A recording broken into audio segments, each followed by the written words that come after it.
listening to, watching, hearing, smelling, tasting, and feeling sex, drugs, and skincare. Like and subscribe. Yeah, that's a lot. So yeah, that was the play, and I think Tom did it in L.A. for 3 years, and then took it to New York. Um, hoping that it would get picked up by a larger producer, and maybe it will. Still. So we'll see. Was that your first time doing a play? Yeah, doing a real Like a play, real, yeah, yeah. a professional play where I got paid. Yeah, I mean, I'd done community theater in Sierra Madre. They have a little theater up there. I did Dial M for Murder. you That's so know, cool. yeah, but that was way back when in my 30s, and and then I did work at Theater West over there on Cahuenga, um, with all those guys. They let me do a one-man show. We were You were there. We were you there. guys came Yeah, to, yeah, Yep. yeah. yeah. I don't know how good it was, but it It was was like, great. We loved it. was Awesome. it really? Yeah. Yes. Well, you guys are sweet, but I wanted to do that because I wanted to get the hell up on stage and do something, and write Yeah. something. That was part of their West Fest, so everybody writes something and everybody puts it on its feet, and that was my contribution. Yeah. Yeah. I like how you and going back to your one man show, I like how you and I can't remember if you did it for both shows or for both times you did it because you did like two different dates. Yeah.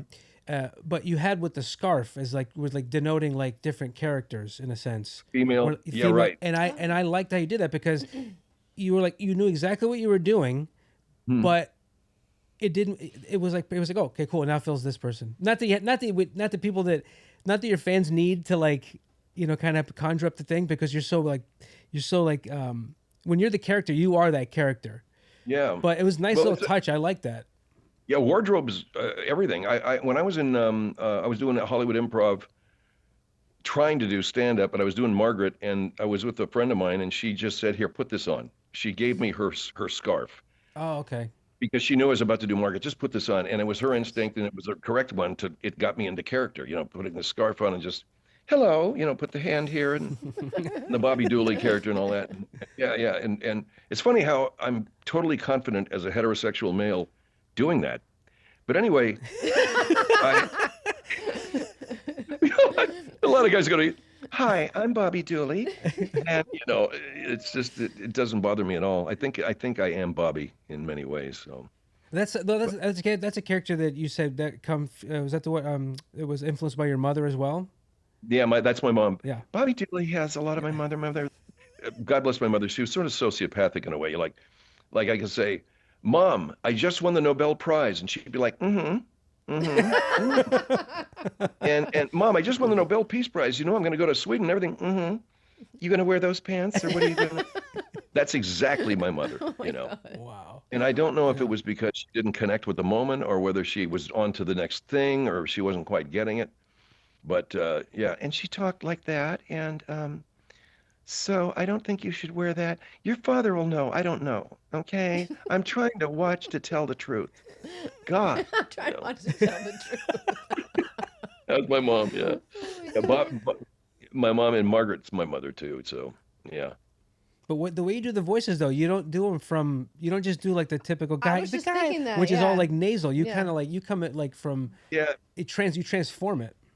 Well, you don't most like the Monty Python female is the falsetto. Hey, are you gonna have that? Then the voice is here, and it's very cartoony. Okay. Yeah. But to do an actual female voice, you have to go upper chest, which is, here I am, Margaret. I'm still in my chest voice, but I pushed it as far up as I can possibly go, and then I get into character as well. So, Margaret Gray is upper chest and a snooty ass, but very liberal, very Hollywood liberal. And well, Margaret, do you think we really have time for your singing? Yes, I do think you have time. What kind of a question is that? And then Bobby is Margaret, except it's breathy.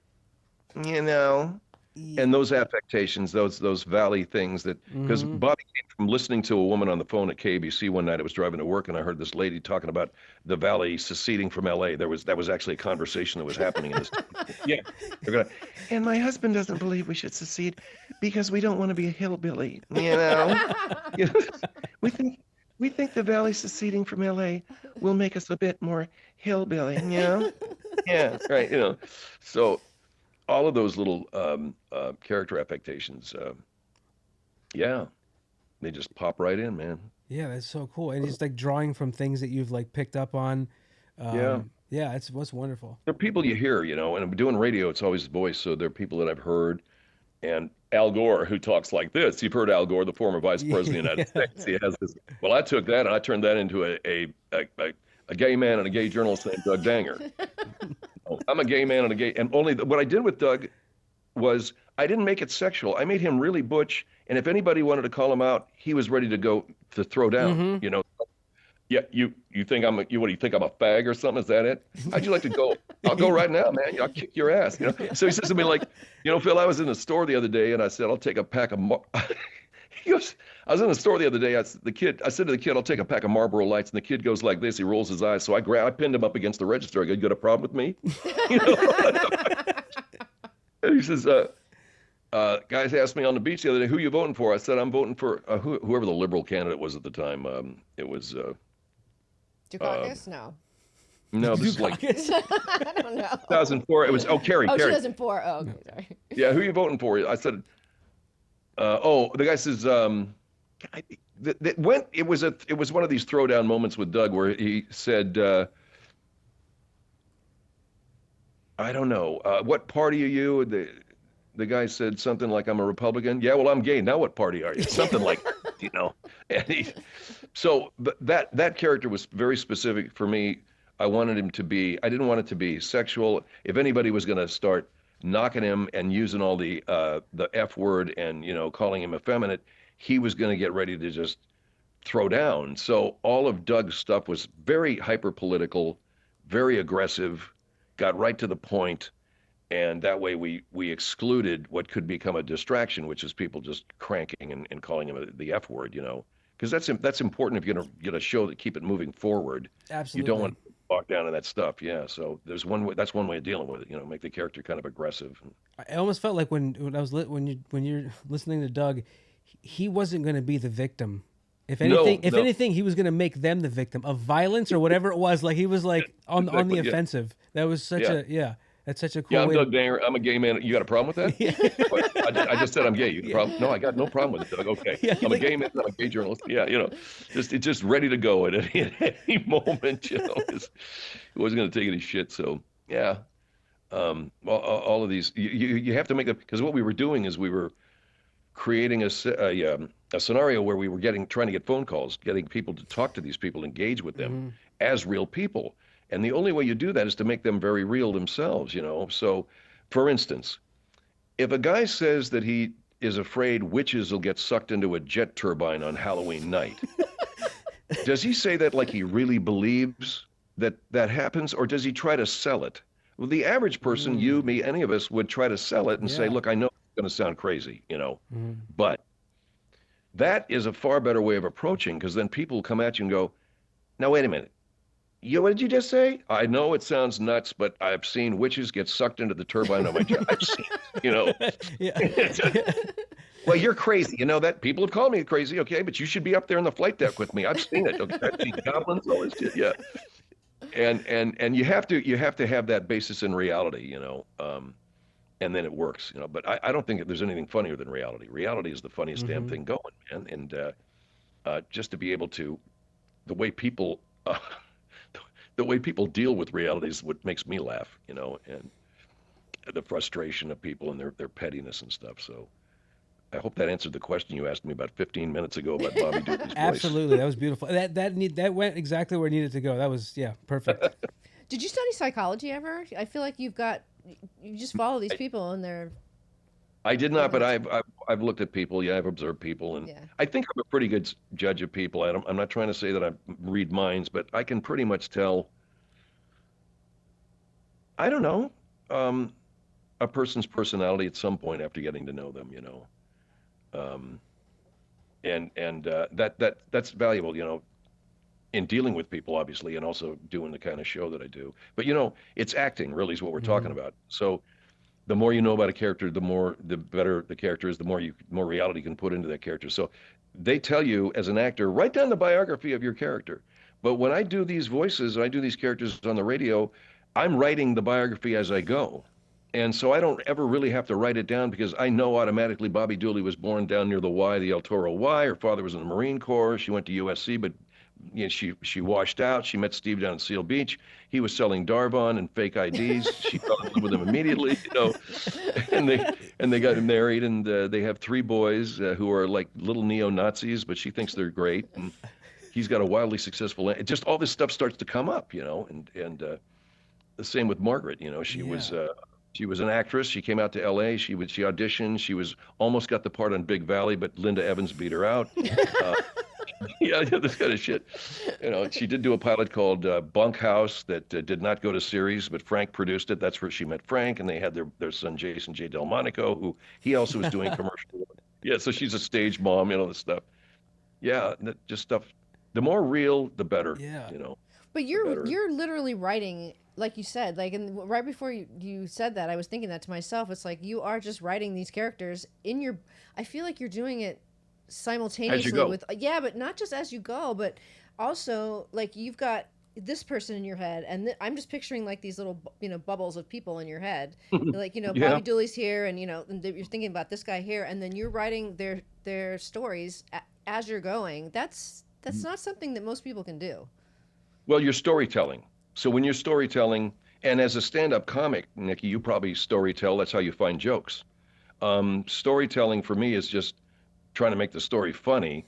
And as you're telling that story, well, here comes a character, and what's his name? His name is Joe, and he's from over here.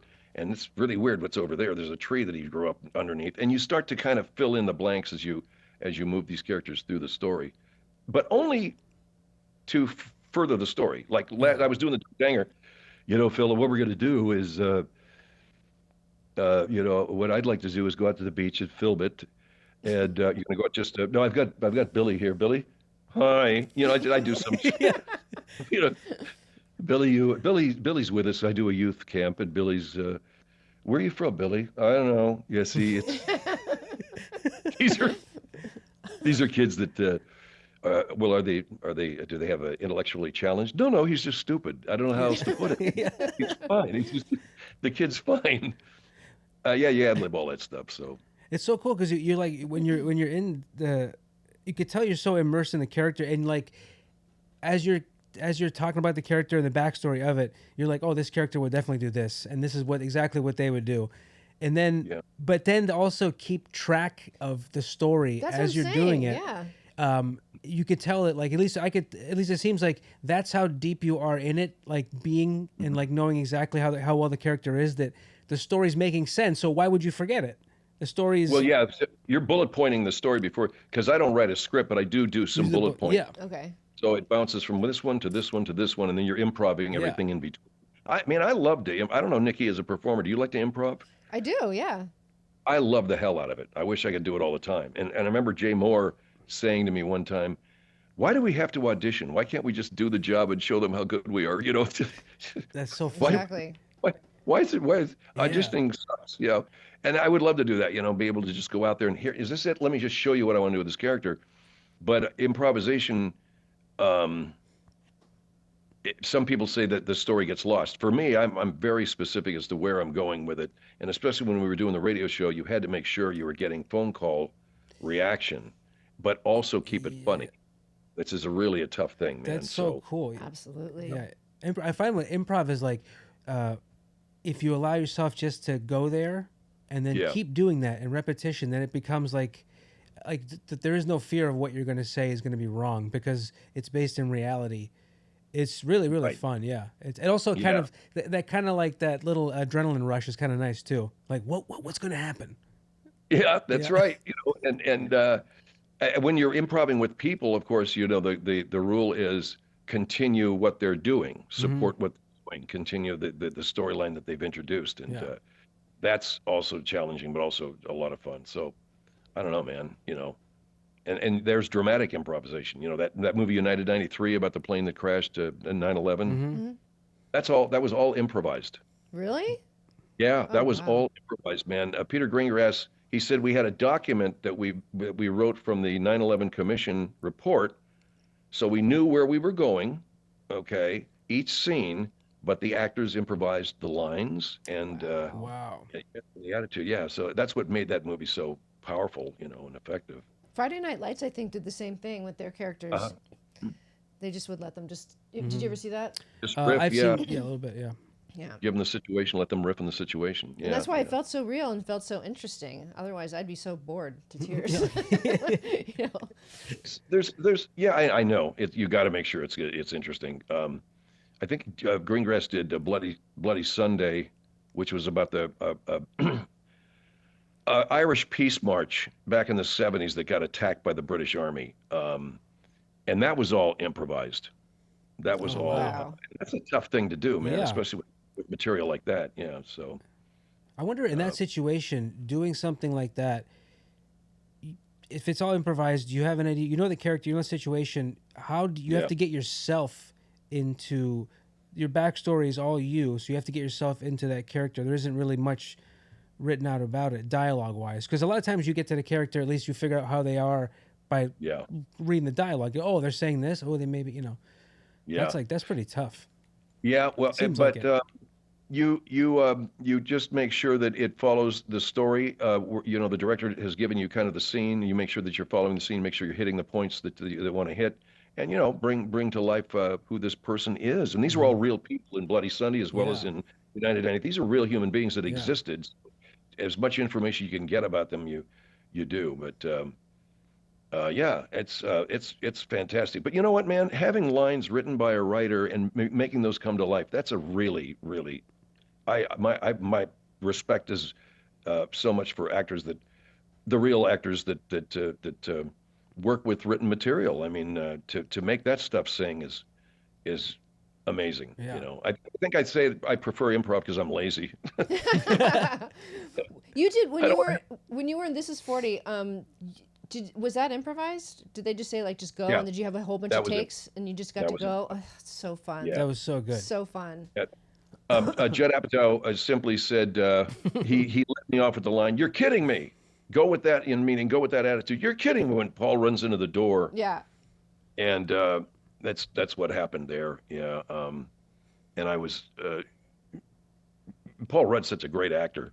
You just follow what he's doing, but that was only a very short scene, but it was fun to do. No, and, you were freaking great though. It was made an impact literally and figuratively. Yeah. Yeah. And I was 300 pounds then too. I was my God. so overweight. Yeah, it was crazy. I must have been really unhappy and didn't know it. I was just thinking that, but I wasn't going to say it. Yeah, I must have been super unhappy, man. I was so freaking overweight. I don't know what the hell was wrong with me. But anyway, yeah, and the kid that ran into the door, I don't know if you remember the scene where Paul's bike, I open the door and he slams into it. That's why he gets pissed off at me because I opened the door. Yeah. All the flash shadows. Well, it was a stunt man who did that. He hits the door. He flies off the bike up in the air. He lands on the ground, and then he looks up at me and goes, "How'd it look?" Like that. I said, "It was great. It was fantastic. Thanks." That's awesome. Yeah. So this kid, stunt guys are amazing. He goes, "Yeah, I grew up jumping off of the roof of the house, and my mom figured she had to put me in gymnastics, otherwise I was going to kill myself." Oh So my God, that makes sense. that's how it happened for him. Yeah. Whoa. Some people have that thing. Well, I had a friend of mine. He was helping me do this thing on my roof, and I don't like heights. And he's up there dangling with wearing flip flops, and he's up and he's just like dangling. And I'm like, he just doesn't have that thing where he's like afraid of whatever. Or if he does, That amazing? It's Yeah. it's like delayed in such a way where it's crazy. And here I'm like, I don't even. No, thank you. I'm scared to death of heights. I have dreams of falling from high places. I don't know what that's from, but yeah, it scares the hell out of me. Standing up. I don't know how some people do it. I had when I was at WSB in Atlanta, they said to me, "Phil, go on out and do a live remote out here for your so-and-so show, okay? It's the Atlanta Fire Department. They're showing off a brand new hook and ladder." Okay, so I went out, and a hook and ladder has a big, big ladder that goes way, way, way, way up with a little cherry picker bucket on the top. That's where the guys have their hose. And they said, "Yeah, you go up there, Phil, and do the thing." I'm like, no, no, man. So I had to do it. I wasn't about to chicken out. I had to find a way to do it. So I went up these steps like this. And I realized that as long as I knew that there was something under my feet, I was okay. So when I look back, if I saw that ladder, I was fine. Yeah. So I made it to the top of this thing. "Hi, it's Phil Hendrie." And this is great, you know, and how long is it yeah, it's a beautiful fire truck and everything. And I said, well, I'm going to go now. I got to leave. And I just went back down. But God, that scared the hell out of me at first, man. I saw that thing and they said, you need to go up. That's where we want you to do the remote. You didn't know about that? Okay. Because I wasn't about to say I can't do it or I'm scared. You know, I mean, maybe that's like a guy thing or something. You know, Yeah, I mean, if I'd started crying, maybe they wouldn't have made me go. Yeah. Oh my God, it'll be good. It'll be good. Just Lee's crying all the way up there. Yeah, This is a lovely truck. Keep that emotion yet. Yeah. I'm up here and it's really nice. Oh my God. Yeah. I just feel that sometimes I think if I'm up really high, like what if I just jump off, like, you know, like I don't plan on it, you know, like a restless leg, like you just get like a sudden surge of just jump. You don't like, that's never gonna happen. I have those things sometimes where it's kind of that thing where it's just like, what if? And I'm like, what's stopping me? I'm like, nothing. Yeah. Where it's like that kind of thing where you're like, I mean, obviously something, but like I could if I wanted to. It's like, oh wow, it's just. I think we wonder what it's like to fly. Maybe that's what it is. We want to know what it's to fly, or what is it like just to have that suspension for, and at the last second you realize I just killed myself. Yeah. yeah. It's like the Roadrunner and Wile E. Coyote when he realized, as long as you don't realize you're in the middle of the sky, you won't fall. Yeah. There's a movie. It's a really heavy movie called The Bridge, about the San Francisco the Golden Gate Bridge, and this film crew set up and videoed people jumping, committing suicide.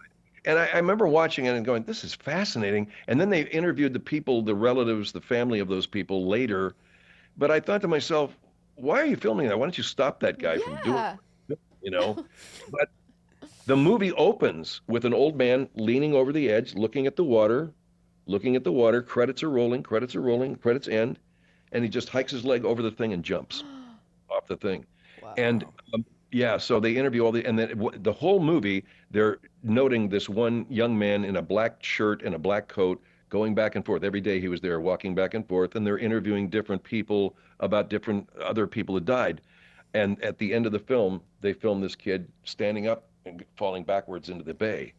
Wow. And the movie's very compelling, but you do ask yourself, why are you filming this, man? Why don't you go over there and stop those guys? You know what they're going to do. Yeah. So I don't know what the answer to that is, but one of the guys who survived was a young man who'd had depression all of his. It's really sad when a kid, 19, 20, 21 years old, he said, as soon as I let go, I knew I'd made a mistake. Oh no. So how many other people felt the same way? Yeah. I mean, he survived. He survived. He hit the water. I don't know how many bones he broke, but he hit the water. They pulled him out.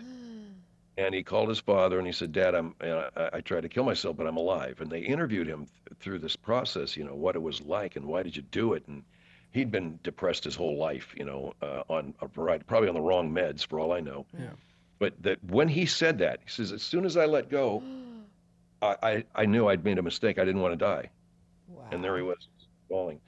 So why did I bring this up? Oh, yeah. Because improv. It's hilarious. Improv comedy. That's right. Yeah. So these are the things I draw on for laughs. You were talking about the gravity of the situation. Yes. And then we got into gravity. Yeah. Oh my God. Are you working on anything new that we should know about? What's going on? No, I'm just back doing my podcast for iHeart Podcast, which I'm very, very happy to be with a great company. That's great. We've got great downloads with them and great, just great coverage. I just did the one show that I wish I could mention that I can't. Oh, right. And soon enough. It's soon enough, yeah. And we did another episode of Rick and Morty last month, and the Kevin Hart, which I probably shouldn't be mentioning, but it's been 3 months. We did 2 episodes, and it's really funny, and the character was funny. I just haven't heard anything about it. Okay. But this is kind of the life. I was gonna say, like, that's kind of the norm. It's like you do something and then you're like, what? It's like no, eventually. Waiting to see what happens. Yeah. Rick and Morty's been powering along for God, man. I've been on that show since 2013, and they just so cool.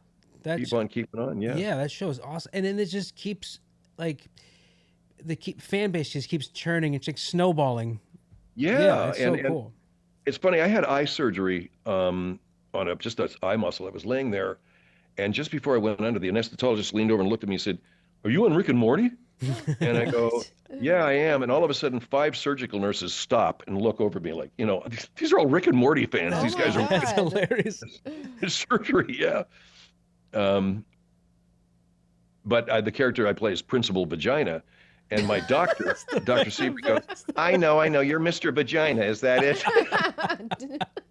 Good Lord. Oh my God. Oh, Yeah. it's the best. Oh, it's the Yeah, but best. that show's amazing, man, and yeah, it just keeps on going. So Yeah. I love how your career, you bounce around from this to that. Would you prefer to, I personally, seeing your career like that, I think it would be more fun to be able to just go from one thing to the next as opposed to being locked into like one show. But is that Yeah. something you've ever wanted to do? It's just like no, I to be honest with you, it would be fun to be on a cast because it's like a regular paycheck, Oh, right, that's true. That's fun. doing different. If you could work consistently doing like recurring parts and being like a utility voice, like when I was on F is for Family or King of the Hill or something like that. Yeah. Yeah, that'd be great. But the work isn't as consistent as maybe you'd like. And I think it would be cool just for one time. Well, I was on a show called Teachers that lasted one spring, but it would be great to be in the cast and, and so many cats that I worked with when I did that show, who were regular actors, they go, this is a dream come true. I go, why? Because, dude, it's a 9 to 5 job. Right. Come to the studio, we do the thing, we go home, and I'm with my family, and I come back, and it's like a regular paycheck. So, yeah, there's something to be said for that. Yeah. Yeah, that makes Do that. sense. Yeah. But Well- have we talked enough about my skin cancer and all that stuff? Or? Yeah, I don't really care. I just I bring it up as a seed, and then I just go wherever we go, and especially just with, go, with yeah. you. Yeah, it's just I knew it was going to go off the rails in a good way. So I'm just so glad that you said yes, and we got to see you. Of course, Yeah, anytime. you're You guys, amazing. yeah. Yeah. Yeah, man. Are you guys still in Sunset there with the Yeah, studio? exactly. Yeah. Yep, Cool. that's where It we looks are. awesome. Yeah. It looks awesome. Yeah. they made a few little they changes keep around evolving here, man. Yeah. Yeah, it's really cool. Yeah, it's a good studio. Yeah.